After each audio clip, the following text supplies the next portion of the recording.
I'm Angela. And I'm Paige. Join us as we dive into our obsession with true crime, history, and mysterious stories. We'll explore the intricate details of the corrupt, the cruel, and the calculating. We assume no responsibility or liability for any errors or omissions in the content of this episode. The Corrupt Podcast is based on the facts and our opinions of the case. Listener discretion is advised. Welcome to the Corrupt Podcast. It is the final episode of 2025. We wanted to take this time to reflect on our first year of podcasting, share some blooper reel laughs, and favorite moments. We cannot thank you enough for every second you spent with us this year. Your time is valuable, and you chose to spend it with us. So thank you. When we started this podcast, I really only thought that our moms would listen. So did I. Instead, we had over 5,000 downloads. We literally cannot believe it. That's because of listeners like you, the ones who tune in, review us, and share us with others. That's the best thing you can do to help us grow. This year, we had some rad collaborations with other podcasts. Episode 37 with Keystone Cold Cases, and episode 48 with The Spirits and Supernatural. We also had the amazing opportunity to speak with Donna at Speak Up for Ayla on episode 18.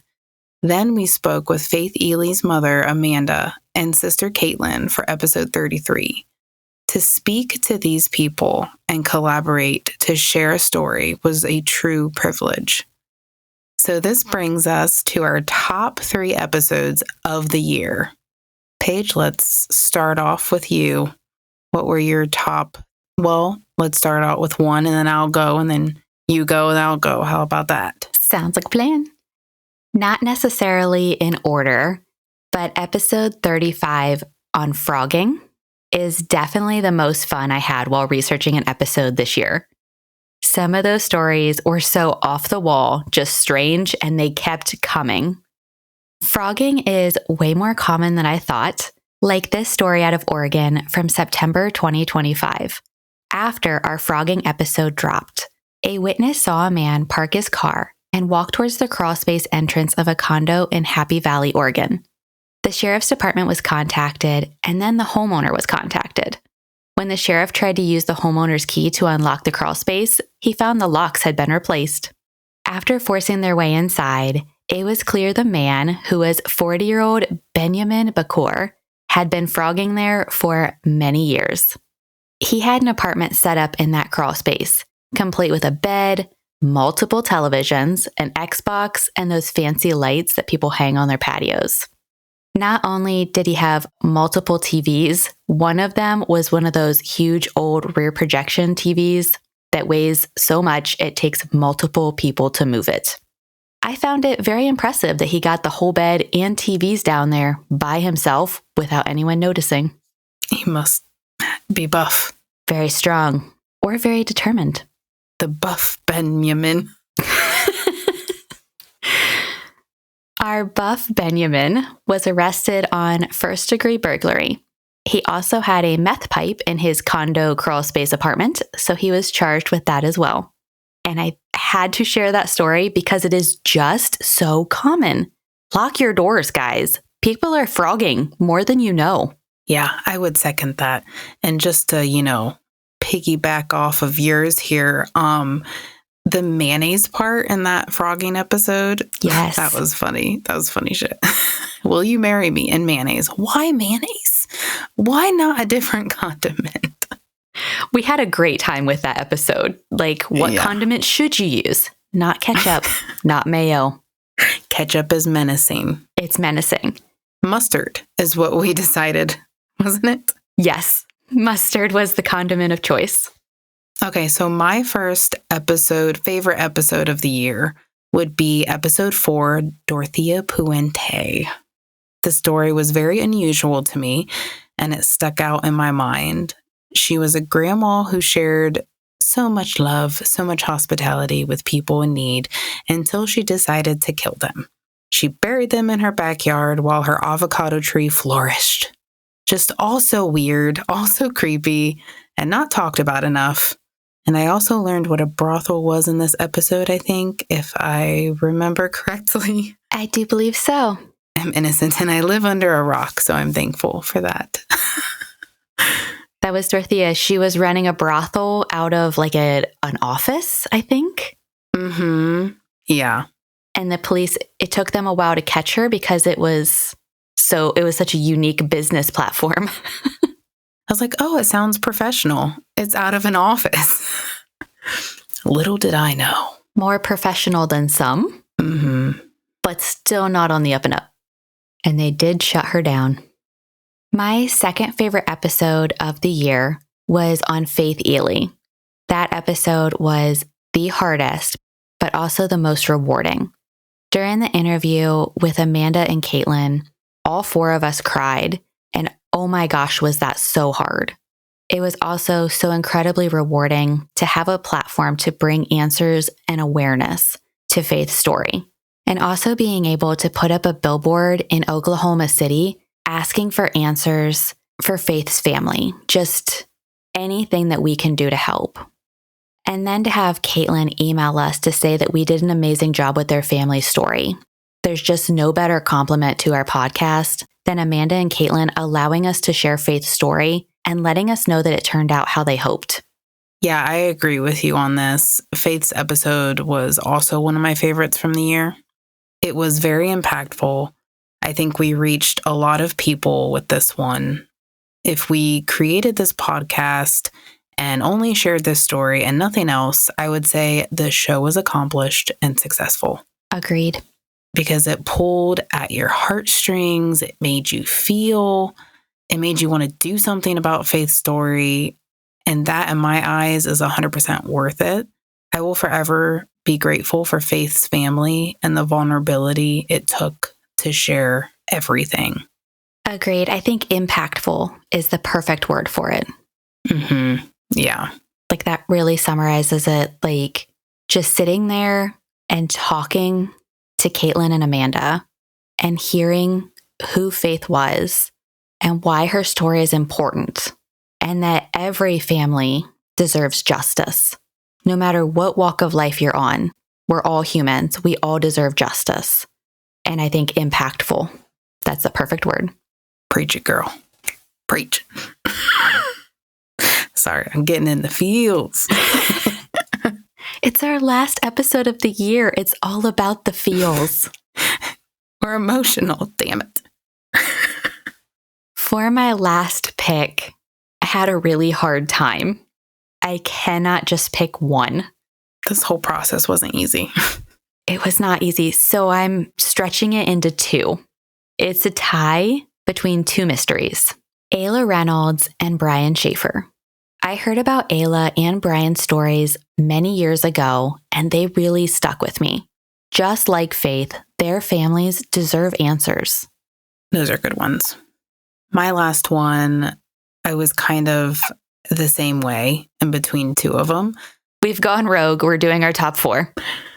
Listen, we're going way off the rails with this one. Adding another favorite episode is just unheard of. How dare us? Okay, so episode 47, the Montauk Project. I found the stories of this episode very fascinating, and it piqued my interest. There were just so many questions that surrounded this idea of an experimental base, time jumping into the past and future, while souls are being transferred and body parts being infused in steel boats. It's crazy. Off the walls. But the steel boats, that's what got you. Steel. Yes, they were not wooden. See, I learned stuff, you know? It was between the Montauk and then the episode we did with Spirits and Supernatural with the women in white. That was like so much fun. We were vibing. Together. And that, bringing people together, that is what it's about. And that's why I liked it. So it was just between those two for me. If you have not checked out Spirits and Supernatural, go give them a follow. They are a ton of fun over there. They're hilarious. Hilarious. So our top 3 episodes from listener downloads are episode 1, The Golden State Killer. That was a rough one, guys. And it's in first place. So if you guys listen to us on episode 1 and you're still here today, you guys are the OGs. Thank you. Thank you for believing in us. Yes. Thank you for being here 56 episodes later. Because that episode, oh Lord, was it rough. Going back and listening to it now, whew. We've come such a long way. Imagine like 56 more episodes. We'll be, got that shit down. You know what I'm saying? We'll be jamming. We do have something fun planned for the Golden State Killer. So stay tuned for that probably in the next year or so. I'm excited for that. But if you listened to it and you came back, thank you. Yes. You have to start somewhere. Our second most downloaded episode was episode 3 of Mo Wilson. And then third place is episode 10 for Janelle Matthews. That was the 12-year-old young girl who got murdered by Wanky Panky, aka Steve Panky, that sits and rots in jail and probably listens to our podcast. He does like podcasts, yes.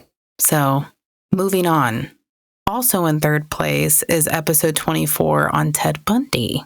So those two are tied in third place, Janelle Matthews and Ted Bundy, and everybody knows who Bundy is. So, unfortunately. Yeah. Turtleneck Ted. Continuing on here with our favorite moments of the year. One of my favorite moments this year was when I realized Proposition 69, which was a law passed by Keith Harrington's family after his murder by the Golden State Killer, is the same law that caught Rodney Alcala. Suck it, Rodney.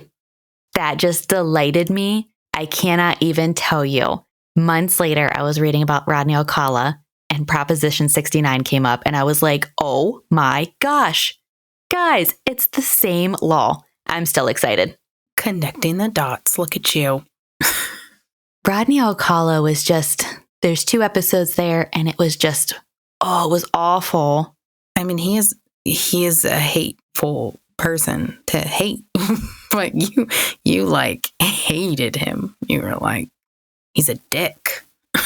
It just kept getting worse. Like I was reading this book on Rodney Alcala and it wasn't that big of a book, but every chapter was just worse than the chapter before it. And you just keep thinking, oh my gosh, like how can it get worse? And then it did. Mm-hmm. So yeah, I spent like a month with Rodney and I was just over it. I feel like you have such great educated answers for these. And I'm like, I have all the dumb ones. One of my best moments this year was when we were in your basement recording GSK or Caitlin Armstrong, whichever one, I forget. And you were teaching me about hostels. And your mind was like blown about me not knowing what hostels was or meant. And we like chit-chatted back and forth about that for like so long. And then it just it's like a comeback for each episode. It is. Every time we have an hostel mentioned, you're like, Angela, hostel. Look at that. Would you look at that? And we're back. It's episode 3. We're talking about hostels and brothels again. Yeah, that was one of my favorite moments. So yeah, it was a pretty, like I said, yours is very educated. You're like, oh no. Proposition 69. And I'm like, yeah, I learned what hostels was. Just hold on, because my next favorite is that we talk about Twilight all the time. We do. We've been friends for so many years, but until we started podcasting, I didn't realize that we were both such big Twilight fans. Mm-hmm. And somehow, in some way, it gets mentioned like every 4 or 5 episodes. Yeah. We literally just did one last night and I mentioned it again. Yep. Twilight all the time. The Grimes sisters, we compare Elvis Presley to a vampire because we're still swinging it around that he wore sparkly clothes. Yeah. And could sparkle like a vampire. We're sorry, guys, if you don't love Twilight as much as us. Yeah. I have an idea of what of what we can do for the next fall. As long as we're not dressing up like Twilight characters for Halloween, that's where I'm drawing the line. No. Who gets to be Team Edward? Who gets to be Team Jacob? Who's Bella? I do find it funny, though, if you've ever seen those videos of like best friends dressing up and one is Edward and one is Bella. And the one with Edward, they just slab a shit ton of glitter on their face, like a whole shit ton of glitter. And like they do like a part of the movie where he's like, this is the skin of a killer, Bella. And it's just like a ridiculous amount of glitter on their face. Okay, you be Edward. I'll be Bella. And I will let you do this. I'm fine with that. I'm going to, damn sure I'm going to get glitter in my eye that night. Another special favorite moment of mine was the Hans Asperger episode. I guess I didn't really know or realize who Hans was. Special needs people are very near and dear to my heart, and I would do absolutely anything in order to protect them. And bringing this story to light was one of my faves because it was exposing Hans and other people, and what they did was wrong. Even though there were discoveries, I understand it was handled inhumanely. It touched my heart knowing that we were bringing that story out for other people to hear as well. Yeah, to understand what those kids had gone through. Some of them, especially the girls, for not doing anything wrong, just simply because they were unwanted. And to go to Spiegelgrund and face day to day of seeing your peers dying or disappearing and having that it could happen to you. It was definitely a worthy story to share. In episode 6, Candy Montgomery and Betty Gore, I had a public service announcement about claiming your realtor listings. Just as a friendly reminder, claim your listings and take those photos down. Nobody needs to see them photos, guys. Just keep them on your phone. That's all you gotta do. Take a screenshot and then claim your listing so that people cannot be casing your house. Even if you did not post it online, you can still claim them and take them down.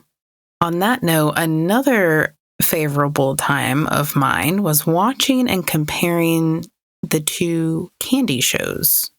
Candy with Jessica Biel on Hulu and Love and Death with Elizabeth Olsen on Max. I loved watching both and embracing that entertainment aspect of it, especially compared to our own episode that we did here on the podcast. As time passed, it became clearer to me who the obvious winner of the best show was. And? Love and Death all the way. All the way. Definitely. All the way. After it set in for, a second, it was yeah, for sure, Love and Death. I had to go with it. Jessica Biel one, she did a good job, but not as good as Elizabeth. Along the way, we also discovered an amazing organization called the Chaos Divers. They are a sonar, search, and recovery team working solely on donations to help families and law enforcement locate missing people. These volunteers loaded up and found Karen Sheepers in March in Illinois for only donations in gas and food. You can support them by donating or purchasing gas cards or food cards at chaosdivers.com. I have to second this as another favorite moment of mine because this is absolutely phenomenal and it's an absolutely phenomenal organization. What Chaos Divers do, not many other people can do. They're like an EMT, law enforcement, or fire department level, and they need to be paid to do this. With Karen Sheepers, they had pretty much checked over that area thinking that it was clear. And then just one person put their gear back on and went back down. And that's how they found her. It was over 30 years later. And that person was freezing on a boat in March and had already worked a full day as a volunteer. Just an amazing organization. We'll also list their website in our episode notes so you can go check it out. They have merch as well, which helps support their cause. I like that. I might grab something. I love me some merch.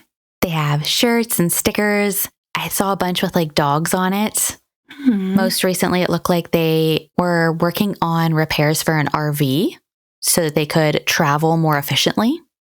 It's just all volunteer based, and they go where law enforcement needs them to go without charging law enforcement a crazy amount of money. It's just there to help families. Think of all the closure that you would get, if you were one of those families. And just like, I don't know, it gives me chills just thinking about like if you were a family member and you had someone that you loved missing, and someone like Chaos Divers comes in and they find your loved one, like the closure that you would feel.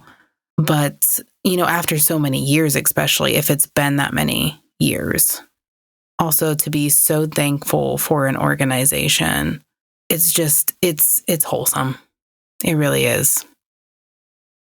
We had 56 episodes this year, and a blooper reel is a fun trip down memory lane. Crew, conspirator, and corrupted members get access to a full-length extended version of this episode over at patreon.com/corruptpodcast.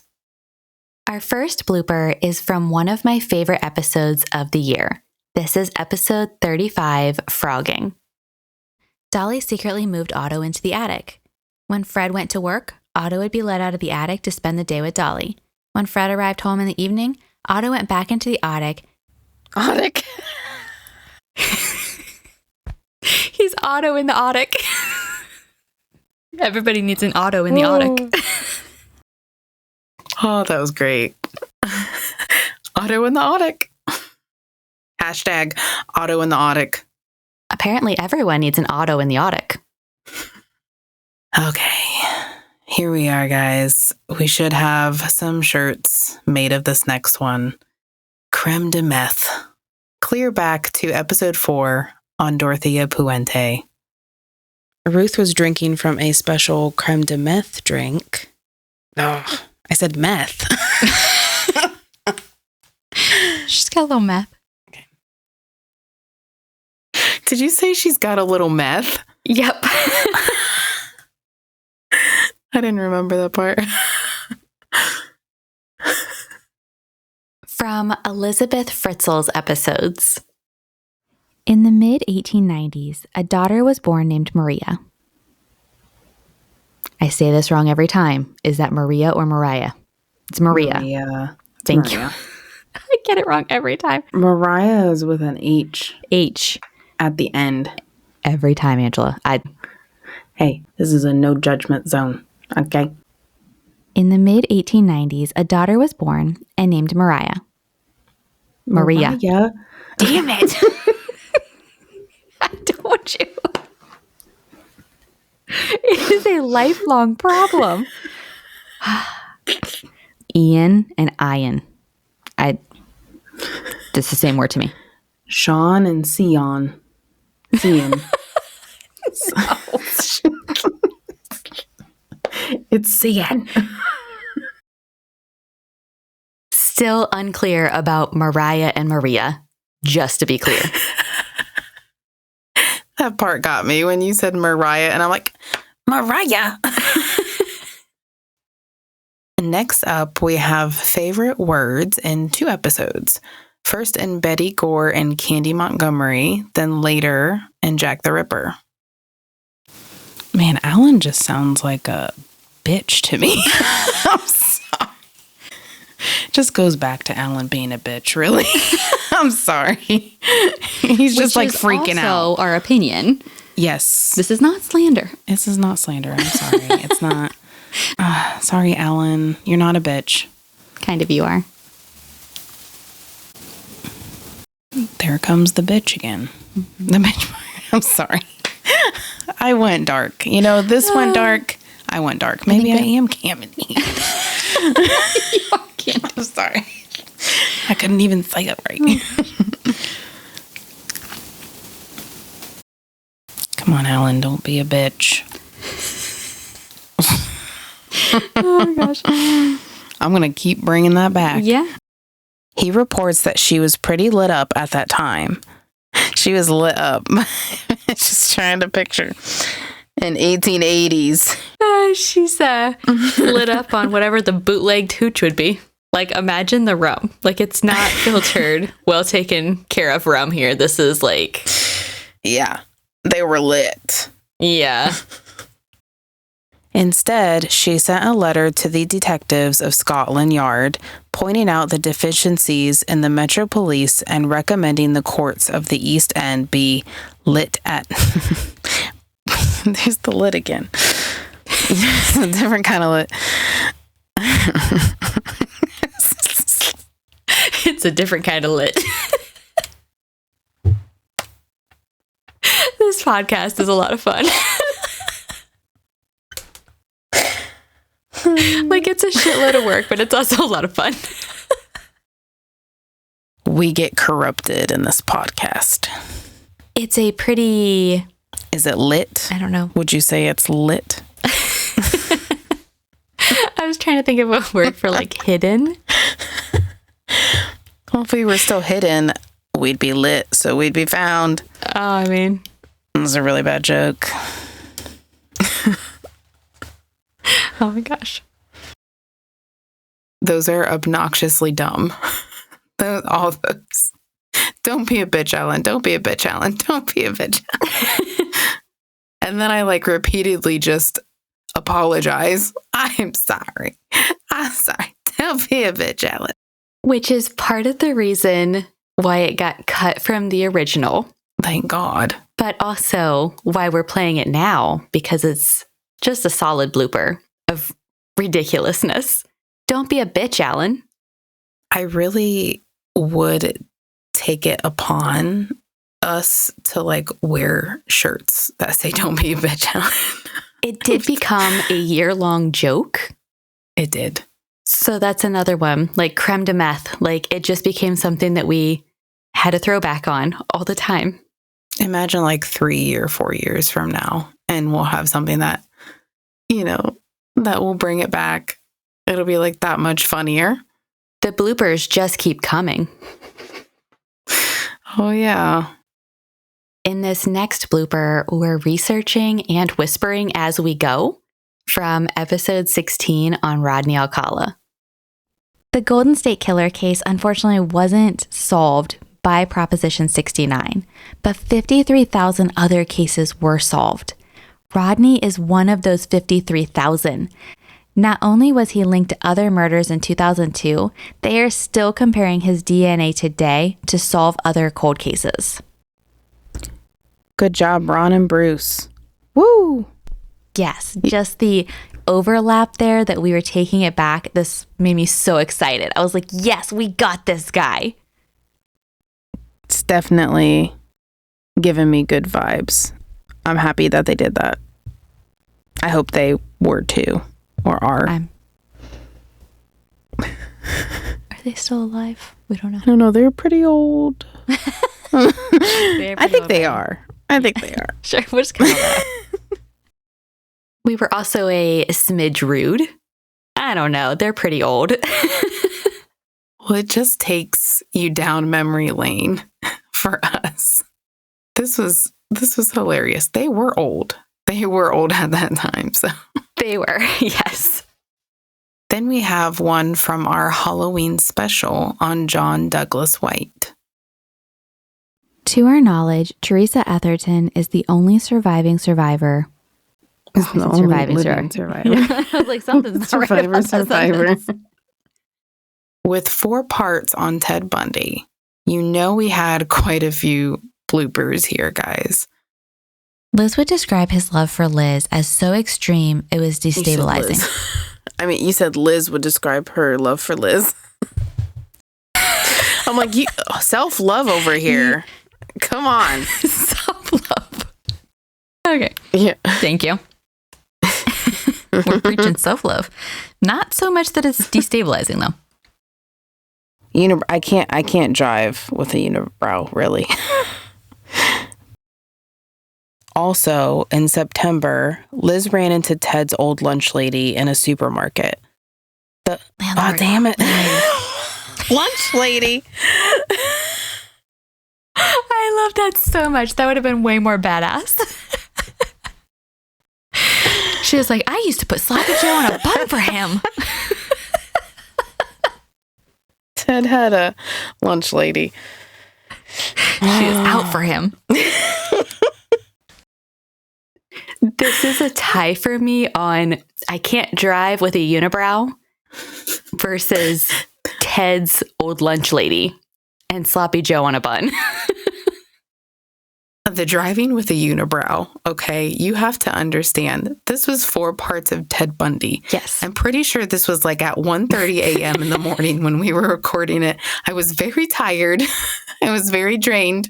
Yes. And apparently I was just thinking of Ted's unibrow. Does he even have a unibrow? I'm sure he does. I think he did have a unibrow. Yes. I think he had some big bushy eyebrows and turtlenecks. And the lunch lady got me. Like that, I was sold. I'm like, oh my gosh, that was funny. Because it's supposed to be landlord, right? Yeah. Ted's old landlord. And I said lunch lady. Oh my goodness. In this next blooper, Angela didn't take me up on the offer from our episode on Faith Ely. Just do me a favor, say Oklahoma for me. Oklahoma. Oklahoma. Oklahoma. Do you want me to sing it to you?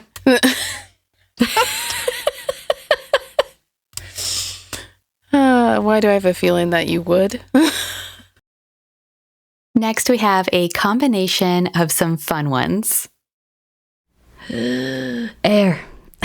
We're going to have to do it again because that was rough. I just wanted to be on the same page.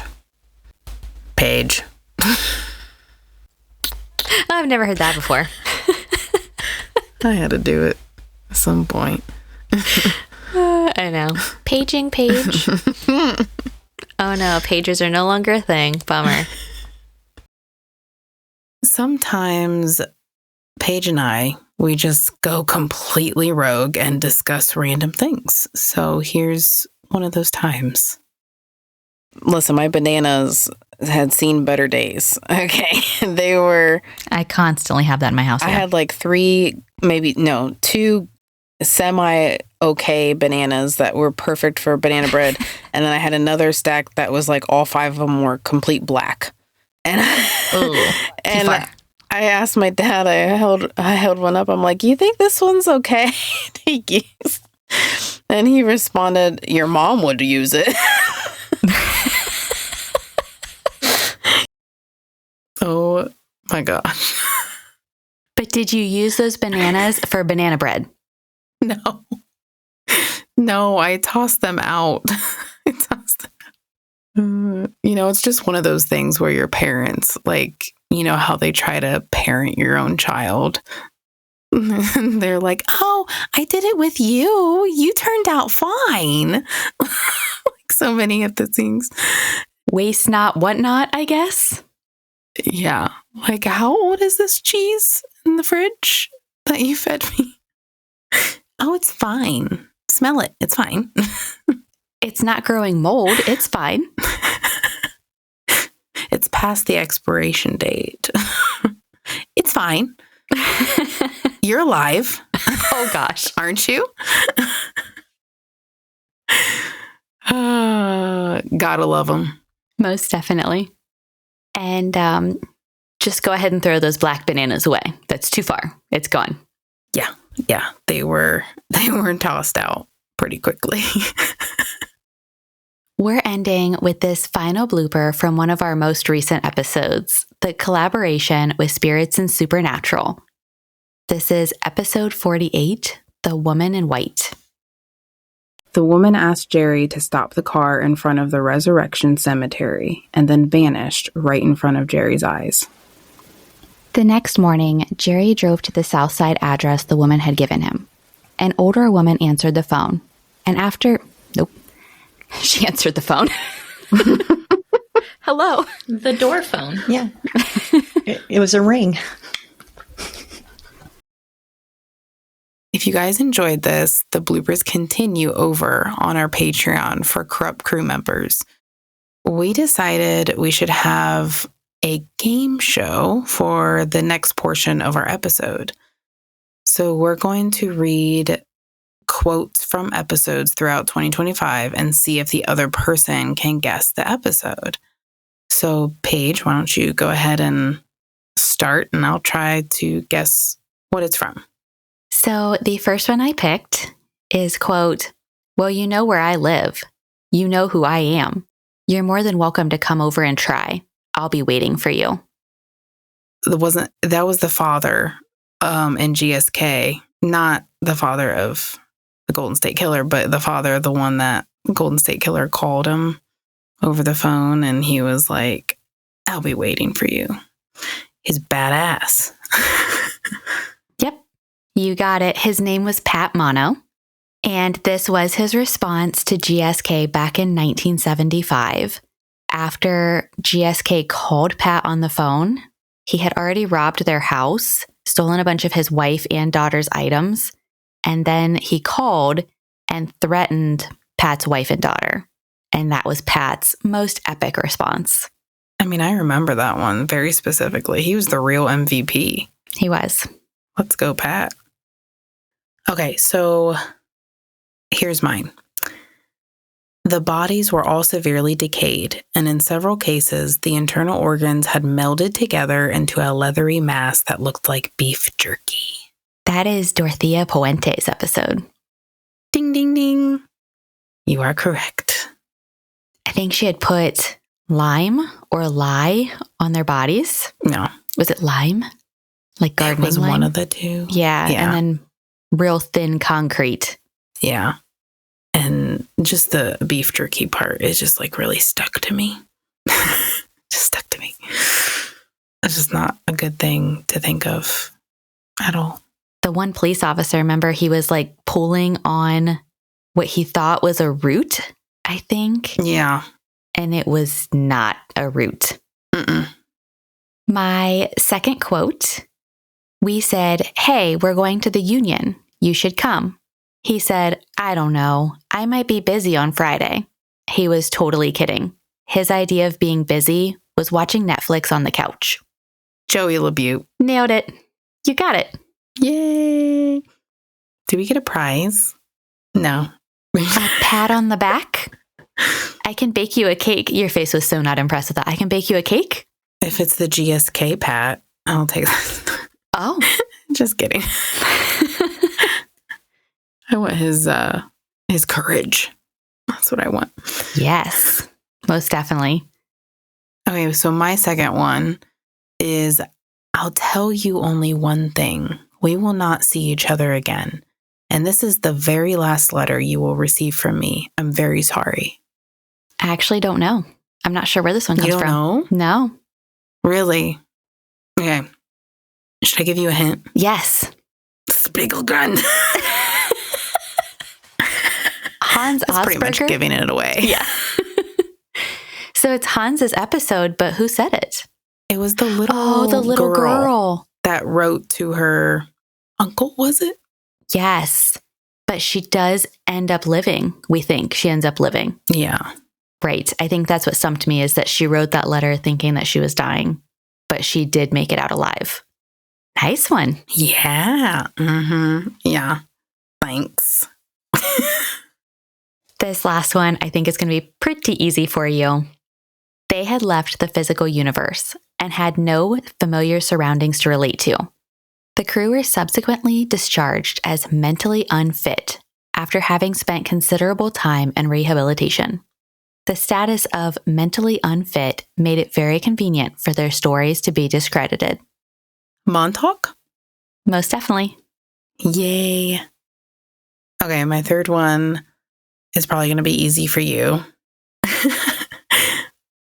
He promised officials, though, that the graves were left in apple pie order. With a slice of cheddar cheese on top. This one's Ed Gein. Perfect. You got it. We rock. Look at us go. Looking ahead to 2026, we have some great content planned. It's not too late to support the podcast. Share us with a friend and leave a review. Tell us your favorite holiday tradition or email us a case suggestion. We'll see you next year. Bye. We would love for you to become part of the Corrupt crew. You can find us on Patreon with multiple tiers and PayPal. This will score you our appreciation and will announce your name in a future episode. Both links are in the episode notes. Case suggestions and feedback can be emailed to us at corruptpod@gmail.com. The sources for this episode would be listed in the episode notes. You can find us on Instagram, Facebook, and Threads. Don't forget to subscribe to catch our new Corrupt content. Please also leave us a review wherever you're listening to this episode. Bye. Bye.